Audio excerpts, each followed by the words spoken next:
Adbn, Advocate Broadcasting Network.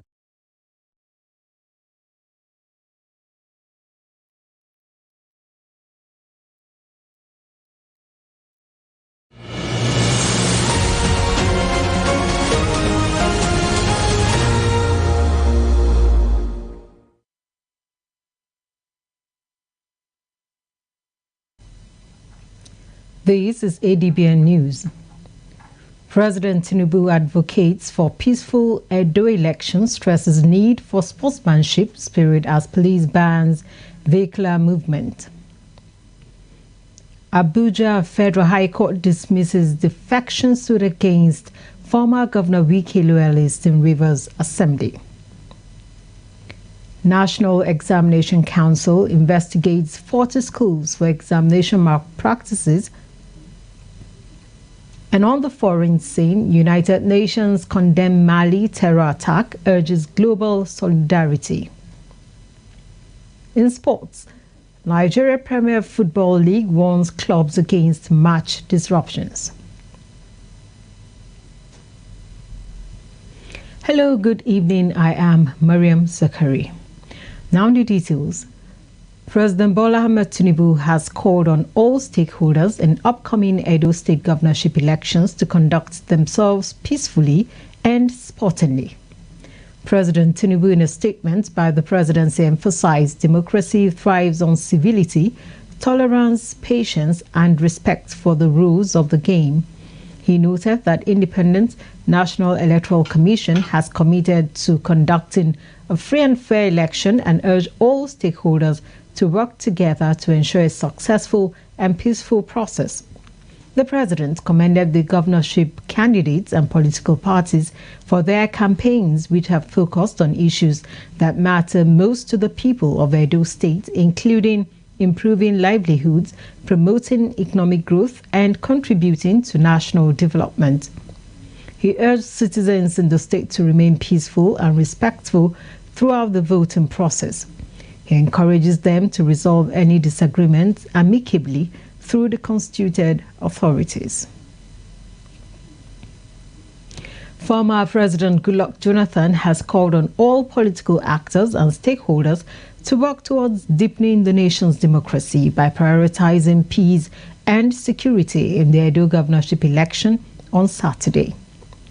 Mr. Jonathan, in a statement, urged politicians to pursue their interests within the confines of the law and refrain from activities that could undermine the peace and stability of the state.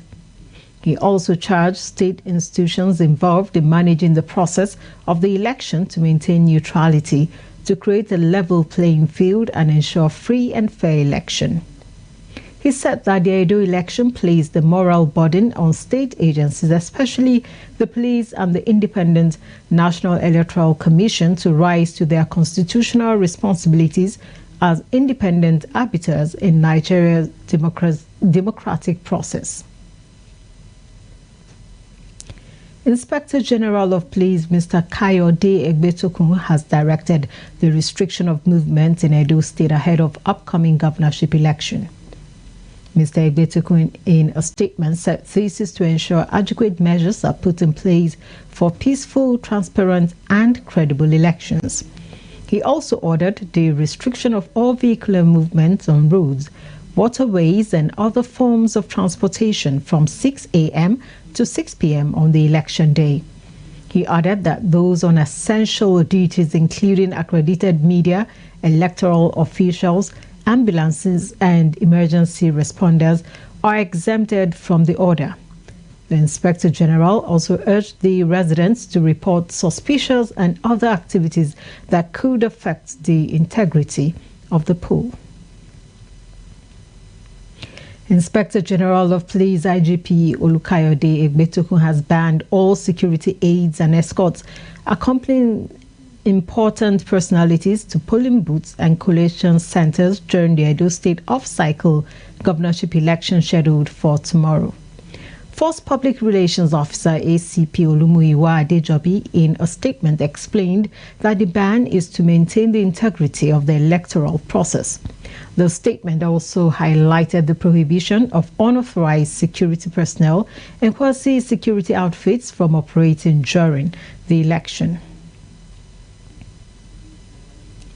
Representatives of civil society groups have charged the Independent National Electoral Commission to conduct a free, fair and transparent governorship poll in Edo State. Representative of the civil society, Yunusa Zakariau, while addressing journalists at the Situation Room set up to monitor the exercise in Benin, Edo State, urged political actors to conduct themselves within the ambit of the law. The report.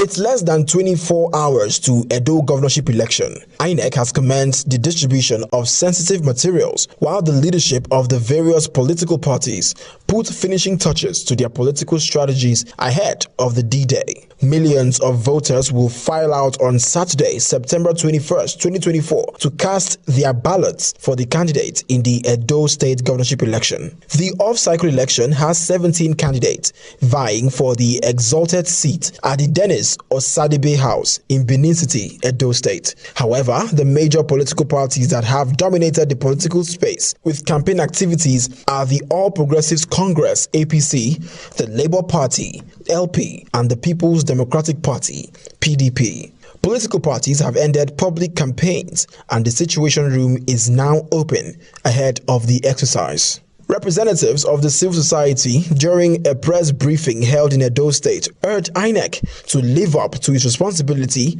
of upholding the integrity of the electoral process.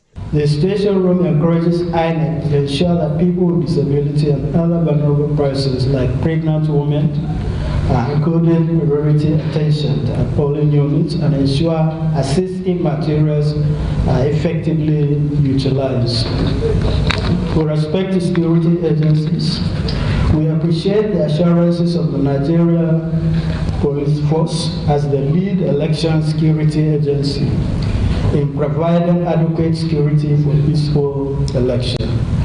Based on our preliminary observations and the need for effective election security, we call on security agencies to take the following into consideration. 1. Visibility without intimidation. While a high level of police deployment is essential to deter breach of electoral peace, the presence of security forces must not be seen as intimidating to voters.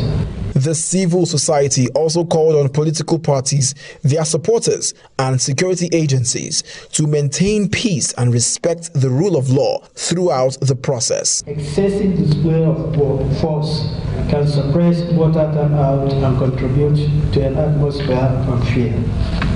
Consistency in deployment.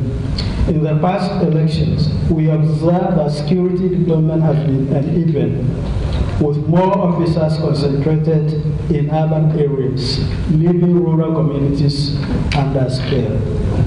Political parties must avoid engaging in any form of electoral malpractice, particularly vote buying. Such activities undermine the legitimacy of the election and erode public trust in democracy. Mobilize peacefully. Political parties should mobilize their supporters to vote in a peaceful and orderly manner, ensuring that polling agents respect the process and do not interfere with the conduct of the election. They reminded all stakeholders of the importance of safeguarding democracy, urging Edo citizens to exercise their franchise without fear or intimidation. Adbn News. Director General, National Youth Service Corps, Brigadier General Y.D. Ahmed, has appealed for maximum security for all Corps members and NYC officials that would work as electoral officers in Edo State gubernatorial election holding tomorrow. He made the appeal during his advocacy visit to 4 Brigade Nigerian Army, Benin City, where he was received by the GOC 2nd Division Nigerian Army Battalion. Major General Oji Onubogu, who is on election monitoring in Edo State. He said the scheme holds the security and welfare of its corps members as top priority. He added that corps members being the majority of the ad hoc staff for the election is a testament of the tremendous successes NYSC has recorded through its participation in various elections in the country. Federal High Court in Abuja has dismissed a defection suit instituted against the 27 members of the Rivers State House of Assembly, loyal to the Minister of Federal Capital Territory, Barrister Nyesom Wike. Justice Peter Lifu, who delivered the judgment, held that the suit instituted by the Action People's Party APP was statute barred, having not been filed within 14 days allowed by law. He said that the case was a gross abuse of court process on the ground that several suits on the alleged defection of the same 27 lawmakers had been adjudicated upon by the Federal High Court. He specifically recalled the judgment of Justice James Omotosho of the Federal High Court in Abuja, delivered in July this year, where the Independent National Electoral Commission, INEC, was restrained from declaring the seats of the lawmakers vacant and from conducting any fresh election to replace. Justice Lifu said that since the judgment has not been set aside and not appealed against, it remains binding.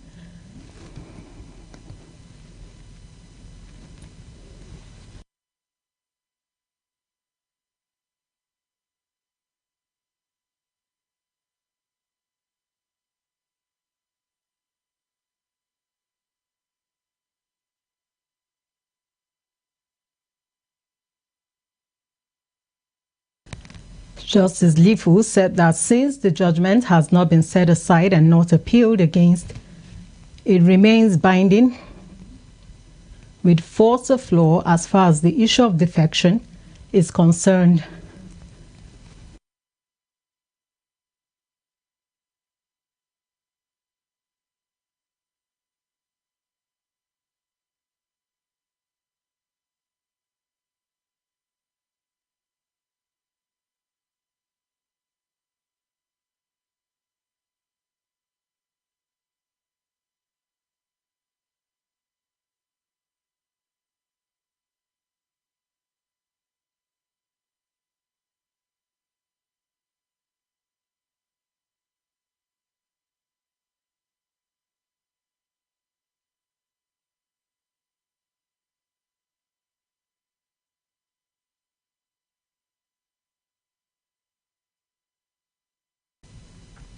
We will quickly take a short break. We'll be back in just a moment. Welcome to the world where innovation meets opportunity, where ideas become empires. This is Market TV. I am Idorian Flannan, and every week I'll be taking you inside the dynamic world of marketing and commercial business. From groundbreaking startups to big businesses, Market TV brings you the best pricing and latest goods on display. It's all about understanding your audience and staying ahead of the trends. Witness the creative processes that drive the various brands. Join us as we dive deep into the strategies that shape the commercial landscape.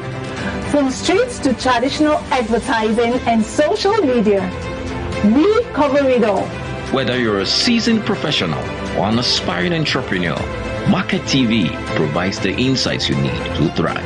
This show gave us the tools to turn our vision into reality. So, if you're ready to master the market, tune into Market TV every Saturday at 6 p.m.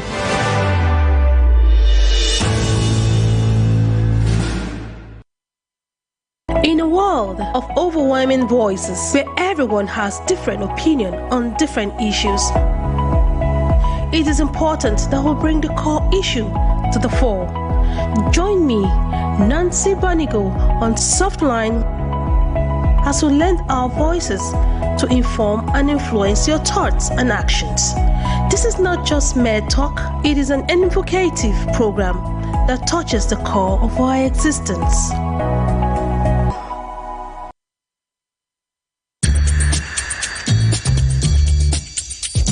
No matter wetin I see, enough fit make mouth heavy to talk am. That's now why people they talk. You know wetin dey worry you, but you no go fit take help yourself. In this kind of situation now, what if they really no talk to una? Wetin be the way forward? They go bury our chairman on Thursday. We go remain here. Make we talk good where we dey see good, and where we know say we not dey see good, make we also dey talk am. No woman, no mother deserve to know the grave of his child. The bank manager, the bank executive, they are the one the government should first pay. People They Talk, the show on Monday to Friday by 5 p.m. on top Adbn TV.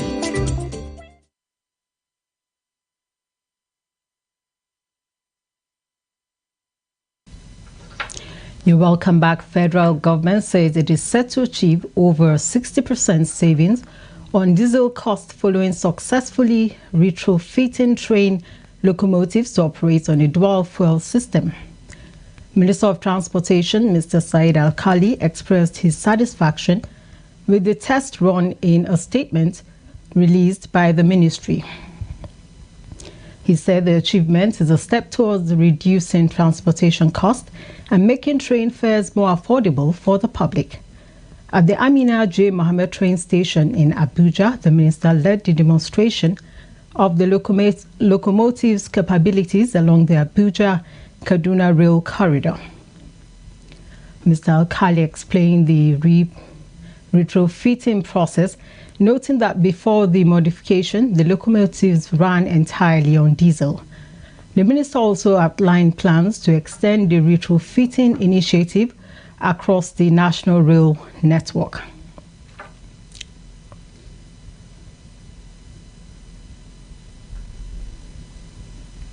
National Examination Council says it will be inviting the management of 40 secondary schools across 17 states for alleged mass cheating in this year's senior school certificate examination. NECO Registrar Professor Dantani Wushishi disclosed this at a news conference in Minna, Niger State capital, where he unveiled the release of the 2024 SSC results.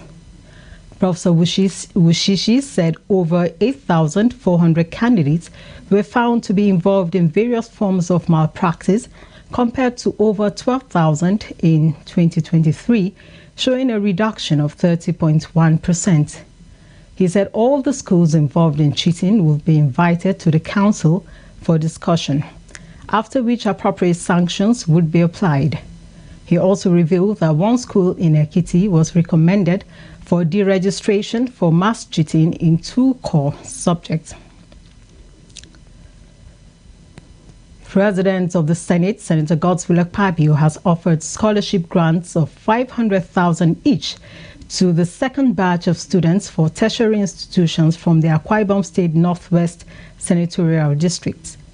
The Senate President, while presenting the scholarship award to the students at his hometown of Ukana Ikot at Essien Udim local government area of Akwa Ibom State, pledged to purchase JAMB forms and payment of school fees for vulnerable school children in secondary schools across Akwa Ibom State.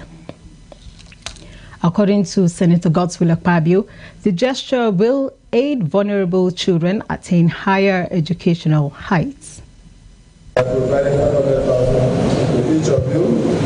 We are also going to collect names of very vulnerable children, and then we'll buy from the JAMB form for them. They are sitting the JAMB form, and then for some of them in the secondary school will take care of their wives and nothing fees. Are you hearing me? Yeah. So we want to do massive investment in education, because the difference between the Senate President and others is his love for education.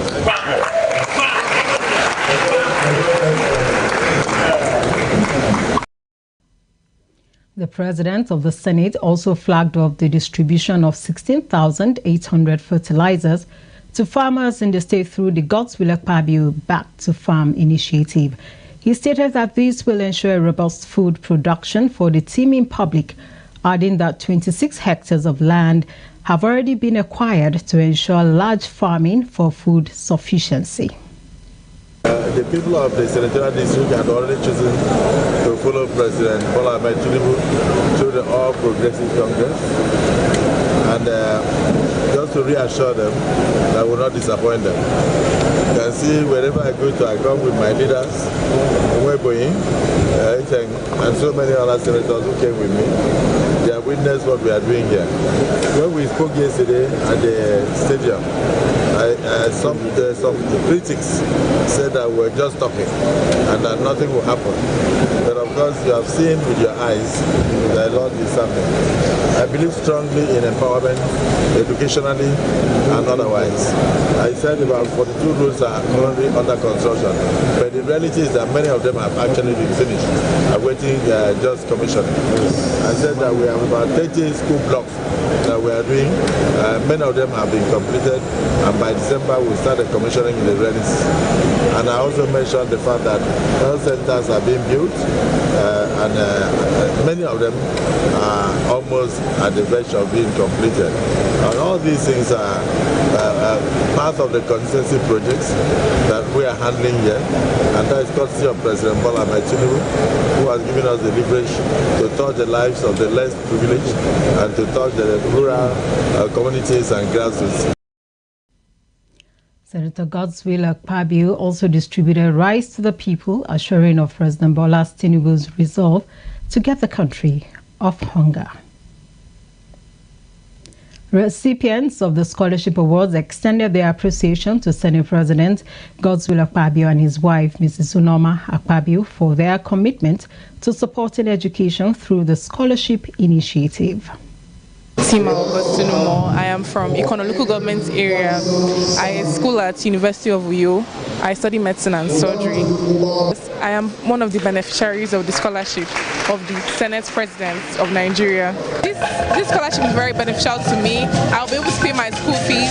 I'll be able to buy the necessary textbooks I need for my medical school, and a lot of burden has been lifted from my parents. A very big thank you to His Excellency, the Senate President, Godswill Akpabio. So on behalf of us as students and the beneficiaries, we want to say a very big thank you to our benefactor for all his love and his blessings towards the students, and secondly for ensuring that students are enriched with a serene environment for learning. So on behalf of all of us, we want to say a very big thank you, and may the Lord bless him.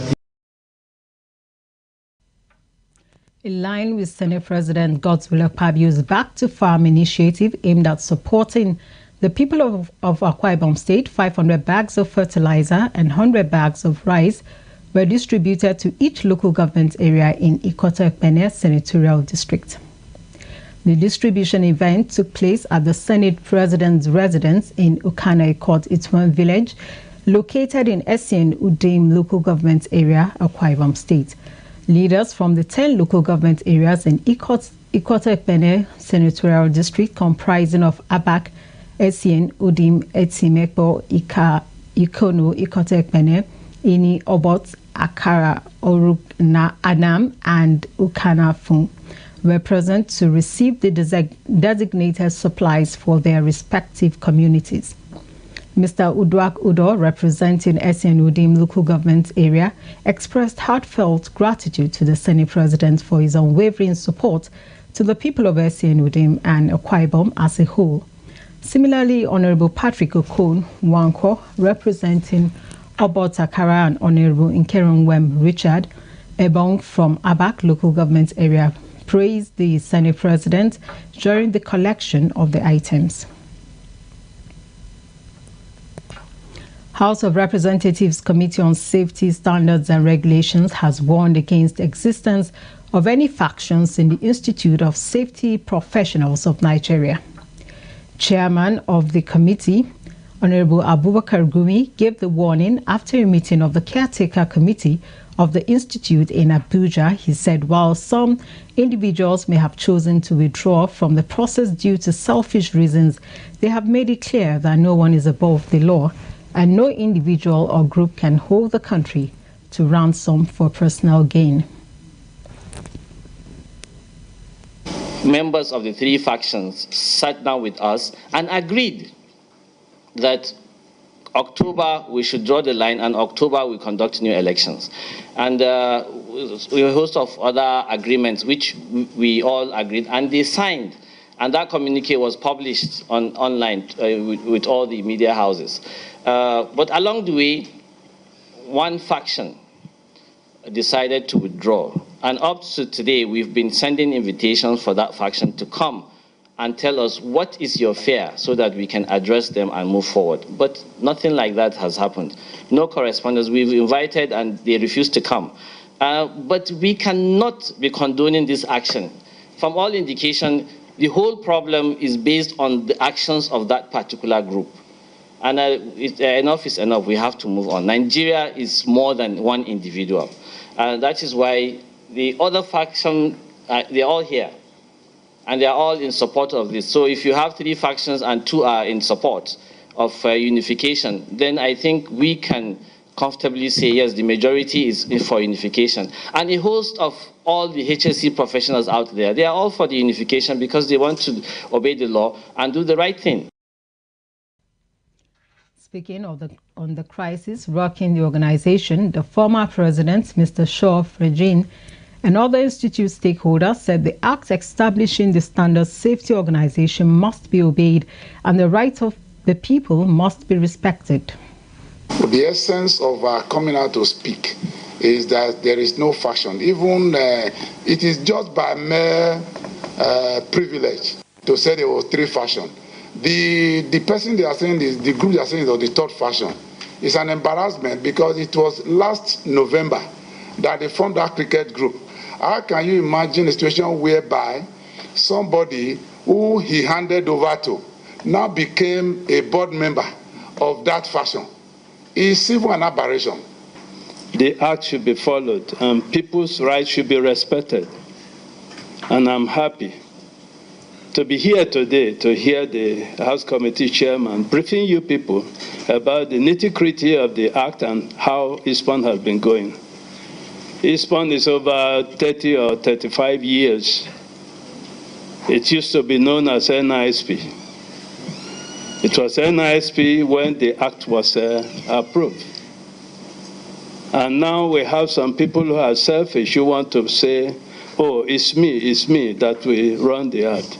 ISPON Act provides for 2 years for each executive. After 2 years, you go for re-election. After that, your tenure expires. The National Assembly said it will only recognize certifications issued by the new executives and revalidation exercise will be conducted. They urge all stakeholders to cooperate with this process and support the unity of Institute of Safety Professionals of Nigeria. Deputy Speaker of the House of Representatives, Honorable Benjamin Kalu, has congratulated the First Lady, Senator Oluremi Tinubu, on the occasion of her 64th birthday. Honorable Kalu, in a congratulatory message, described the President's wife as patriotic, passionate and kind-hearted leader who has dedicated her life to the service of God and humanity. He said the First Lady has shown great passion for youth and women empowerment, which she has demonstrated through her numerous pet projects. The Deputy Speaker also raised Senator Tinubu's steadfast support for her husband. President Bola Ahmed Tinubu saying that she has stood as a strong pillar throughout their shared journey and played crucial roles in the growth and development of the nation. National Agency for Food and Drug Administration and Control has taken its war against drug abuse to secondary schools to check the menace among youths. Director General NAFDAC Professor Moji Adeyeye flagged off the NAFDAC Catch Them Young project and also inaugurated NAFDAC Consumer Safety Club in Abuja. ADBN correspondent Fumilola Adeyemi brings us details. National Agency for Food and Drug Administration and Control, as part of its mandate, seeks to collaborate with stakeholders on drug reduction demand programs, such as drug abuse campaign in secondary schools to check menace of drug abuse by the young generation. It is estimated that 28% of Nigerians are victims of drug abuse, hence the need for the campaign. NAFDAC Director General Professor Moji Adeyeye, represented by our Special Assistant, Dr. Gbenga Fajemirokun, explained that the NAFDAC Catch Them Young program is designed to reduce the prevalence of drug abuse among secondary school students. Research findings show that 1 out of every 4 high-risk drug users have been arrested for drug-related offenses, including possession, theft, sex work, burglary, and shoplifting. Dr. Fajemirokun, however, enjoined students to be ambassador of change, as the fight against drug abuse is a fight for the future. We enjoin you all to be students of change and agents of change by propagating right virtues that can lead to behavioral change. We deem it expedient to immunize our society against counterfeits by reorientating our youths through the activities of this club. Director Narcotics and Controlled Substances, NAFDAC, Mrs. Yeduni Adenuga, highlighted that the program will run through 8 states in the 6 geographical regions. Our goal is to build a community of young people passionately promoting a drug-free environment. As I said earlier, we want you to be our foot soldiers. We want you to be able to speak to your friends in the community, to be able to tell them more about the negative effects of taking drugs. Principal of Government Secondary School, Zone 4, Tutunwada, Mr. Joseph Akon, urged students to refrain from drug abuse while pledging their support to NAFDAC in curbing the menace. I therefore request all students to refrain themselves completely from the consumption of illicit drugs before it destroys their life, their future, and takes away their lives. Hence, the theme for today's program, Say No to Illicit Drugs and Yes to Life. Students also spoke on their view of the program. I believe that the club will be very good for our school and to also educate the students who do drug abuse so that they will stay away from it and have better lives.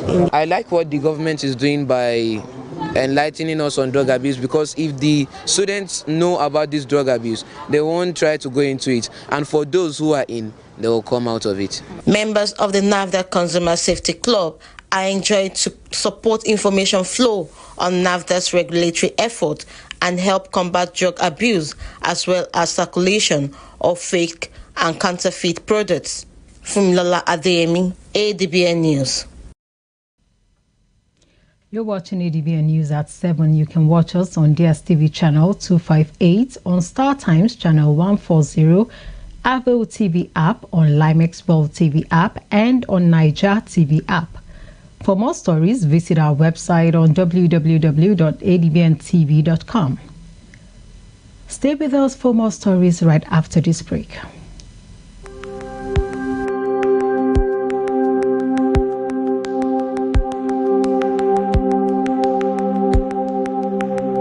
Welcome to the Niger Delta, a region of incredible beauty and stark contrast. From its breathtaking landscapes to its rich cultural heritage, this is a place where history and modernity collide. But beneath this serene surface lies a story of struggle and resilience. The Niger Delta is the lifeblood of Nigeria's economy, home to vast oil reserves that fuel the nation, yet it is a land where the people fight for their share of the wealth.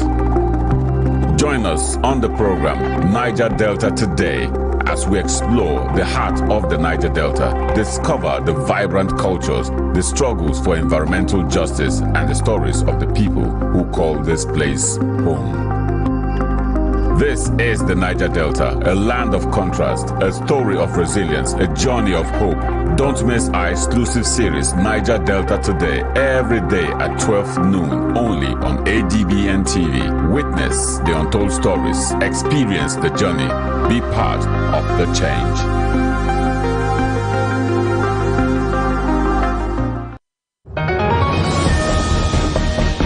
Step into the heartbeat of the world, where news meets real talk. From breakthroughs in diplomacy to humanitarian challenges and scientific milestones, Global Digest takes you beyond the headlines and straight to the heart of the matter. I am Amma Marcus. Be a part of the world's unfolding stories at 3 p.m. on Adbn, channel 258 on DSTV, and Star Times, channel 140. Global Digest, your window to the world's current affairs, only on Advocate Broadcasting Network.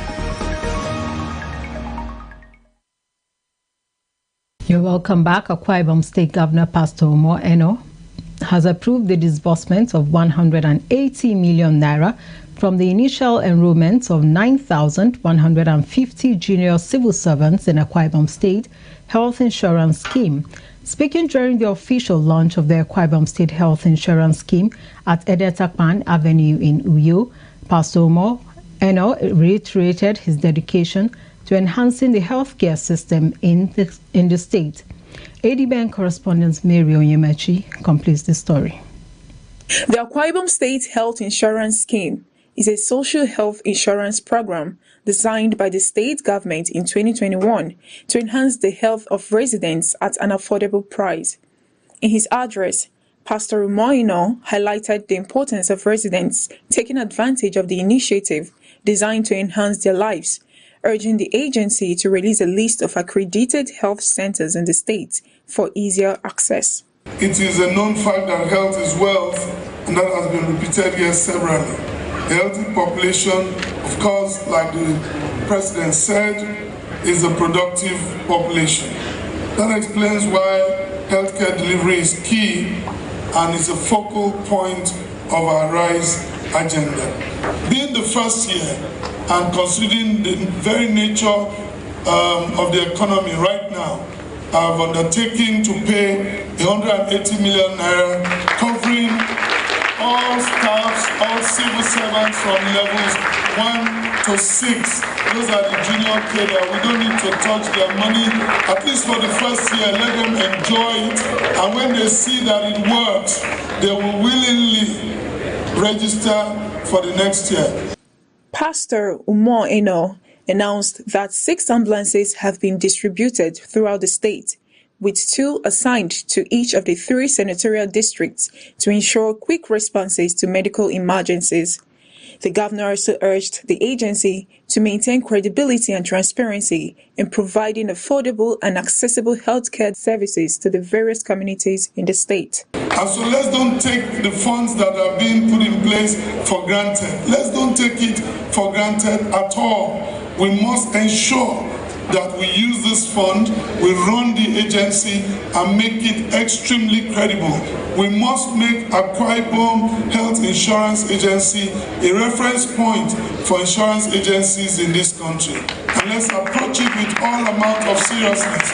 Commissioner for Health, Professor Augustine Umo, stressed the significance of health insurance in addressing unexpected medical challenges, encouraging the public to get involved in the program, noting the presence of accredited facilities across all sectors. We come to see what we describe as a 3-delay model. Why do they not go to get to hospital? The first delay, taking decision to even get there. The second delay, even when you decided to go, how do you get there? Transportation and all. And if you get there, do you really get help? The third delay, which is the facility itself, the health workers, and that being present. Chairman of the Health Insurance Board, Dr. Edika Nekwere, announced that the insurance scheme provides various packages to meet the needs of different segments of the society, including the formal sector, informal sector, and vulnerable groups, encouraging these groups to take advantage of this opportunity to safeguard their health and well-being. This plan provides a flexible payment structure to accommodate artisans, traders, farmers, and other self-employed individuals. Contributions will be tailored to the earnings of enrollees, ensuring affordability while providing essential health coverage for this vital group. Some stakeholders in the health sector expressed their appreciation to the governor for his dedication to delivering affordable and accessible healthcare services to the various communities in the state. Mary Onyemechi, Adbn News. And on the foreign scene, UN Secretary General Antonio Guterres has condemned Tuesday's terrorist attack in Bamako, Mali. Spokesman for the UN Chief Stephen Dujarric said Mr. Guterres extended his sincere condolences to the families of the victims, as well as to the transitional government and the people of Mali. He also wished for a speedy recovery to those injured, including one UN Guard unit member. The UN chief called on the Malian transitional government to ensure that those responsible for this despicable attack are held to account. Israel conducted an airstrike today, resulting in the death of a high-ranking Hezbollah commander in Beirut's southern suburbs. According to two security sources in Lebanon, the target was Ibrahim Akil, who played a crucial role as Hezbollah's operations commander and was part of the group's top military body. This development marks a sharp intensification in the year-long tensions between Israel and the Iran-backed group, raising concerns about further retaliatory actions and the potential for increased violence in the region. Here is Amma Marcos with reports from the foreign scene. South in Beirut, the health ministry has confirmed the tragic news. 8 people lost their lives due to the ongoing conflict. Hospitals in the area are treating 59 injured individuals, with 8 in critical conditions. This sobering situation reflects the escalating tensions in the region. In response to security concerns in northern Israel, Israeli Prime Minister Benjamin Netanyahu will shorten his trip to the United States by 1 day. He will leave on Wednesday for a 4-day visit instead of 5, with plans to address the United Nations General Assembly next Friday morning. Turning our attention to Ghana, excitement is building as the Electoral Commission has announced the approval of 13 candidates for the upcoming presidential election. Analysts are predicting a close contest between Vice President Mahamudu Bawumia and former President John Mahama. Voters will head to the polls on the 7th of December following President Nana Akufo-Addo's decision to step down after 8 years in office. Meanwhile, scientists in South Africa have identified a concerning outbreak of rabies among seals, an unprecedented case of the virus spreading in sea mammals. At least 24 Cape 4 seals have either died or been euthanized after being tested positive for rabies. This disease, which can be transmitted to humans, is nearly always fatal once symptoms appear. Lastly, in the lead-up to U.S. presidential elections, Vice President Kamala Harris and former President Donald Trump are neck-and-neck in the polls. With less than 7 weeks to go, recent surveys show they are tied at 47% among likely voters. This tight race is especially notable in Pennsylvania, a critical battleground state. Amma Marcus, Adbn News. Now talking sports, Nigeria Premier Football League Board has issued a stern warning to clubs concerning the disruption of matches. Our Abuja sports editor Samuel Adeleke has details. MPFL Chief Operating Officer Mr. Davison Owumi, in a statement, emphasized the need for adequate security at home games. He stated that it is the responsibility of home teams to ensure the safety of visiting players, officials, and fans throughout the event. The league body announced that strict penalties will be enforced on any club that causes disturbances during games. Mr. Owumi further warned that any disruptions or security breaches will lead to appropriate sanctions. Meanwhile, the MPFL has announced a new date for the rescheduled Matchday 3 fixture between Enyimba and Akwa United. The game, originally set for Sunday 22nd September, will now take place on Wednesday 2nd October at the Enyimba International Stadium in Aba. The match was postponed due to Enyimba's upcoming CAF Confederation Cup reverse leg tie against Etoile Filante, scheduled for Sunday at the Godswill Akpabio International Stadium in Uyo. Enyimba previously played to a goalless draw with the Burkina Faso side in Mali last Friday. In more sporting news, Chijioke Mbauma, the top scorer of the 2023-2024 Nigeria Premier Football League, has signed with Libyan side Al Ittihad. Mbauma departed MPFL club Atlant just days after joining, agreeing to a 2-year contract with Al Ittihad. The 21-year-old was the NPFL's top scorer last season, netting 17 goals and also won the Player of the Season award. Al Ittihad is the most successful club in the Libyan Premier League, boasting 19 titles. Away from football, Nigerian boxer Anthony Joshua has vowed to overpower Daniel Dubois with his spirit in the heavyweight world championship fight this Saturday in London. The 34-year-old Joshua confirmed at a news conference on Thursday that he's in peak condition and has been reviewing old fights to remind himself of his capabilities. Joshua aims to become a 3-time heavyweight world champion, while Dubois seeks to retain the IBF title he received after Alexander Usyk vacated it in June. Both fighters entered the match on strong runs, with Dubois enjoying 2 tough victories and Joshua on a streak of 3 knockout wins. Wembley Stadium is expected to host 96,000 fans, setting a post-war record for a boxing event in the United Kingdom. Samuel Adeleke, Adbn Television News. That concludes our news for tonight. Remember to watch us live on DSTV channel 258, on Star Times channel 140,